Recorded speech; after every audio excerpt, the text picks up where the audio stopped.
কিশু দাস অসমৰ চলচ্চিত্ৰ জগতৰ এজন সুদৰ্শ অভিনেতা। বহুকেইটা অসমীয়া ছুপাৰহিট গানৰ অভিনেতা কিশু দাস। বহুতকেইখন জনপ্ৰিয় চিনেমা অভিনেতা আছিল কিশু দাস। আৰু সকলোকে পুনৰ ঘূৰি আহিম বুলি কথা দিছিল তেওঁ। কিন্তু সময়ৰ লগত হাঁ মানি অৱশেষত হাঁহি হাঁহি গুচি গ'লগৈ অজান দেশলৈ। অসমীয়া গানত বহুত সুন্দৰকৈ অভিনয় কৰা কিশু দাসৰ নায়িকাগৰাকী বাৰু কোন আছিল?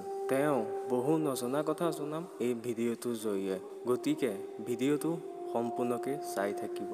কিশু দাসৰ জন্ম হৈছিল 1991 চনৰ 21 নৱেম্বৰ তাৰিখে মিৰ্জাত। তেখেতৰ ঘৰত মতা নাম অথবা নিকনেম হৈছে বাবা।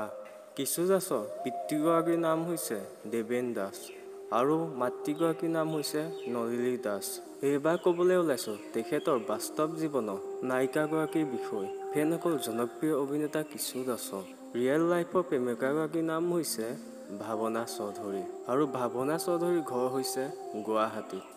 ইতিমধ্যে কিশু দাস আৰু ভাৱনা চৌধুৰী প্ৰেমৰ সম্পৰ্কৰে 10টা বছৰ অতিক্ৰম কৰিছিল আৰু কিশু দাসে ছ'চিয়েল মিডিয়াত এই ফটোখন শ্বেয়াৰ কৰি কেপশ্যনত লিখে যেন মোৰ বিশ্বাসেই হোৱা নাই যেন আমাৰ সম্পৰ্কৰে 10টা বছৰ অতিক্ৰম কৰিলে।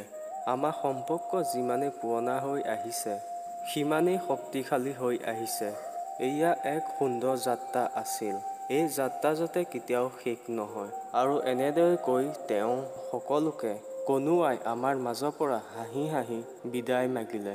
তেওঁ আমাৰ মাজত নাথাকিলেও তেওঁ দি থৈ যোৱা অভিনয় গীত মাত সকলো আমাৰ মাজত সদায়ে থাকিব।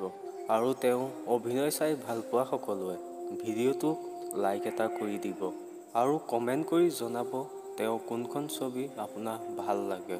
কিশু দাস য'তে থাকক সুখলে থাকক তাৰে কামনা কৰিলোঁ।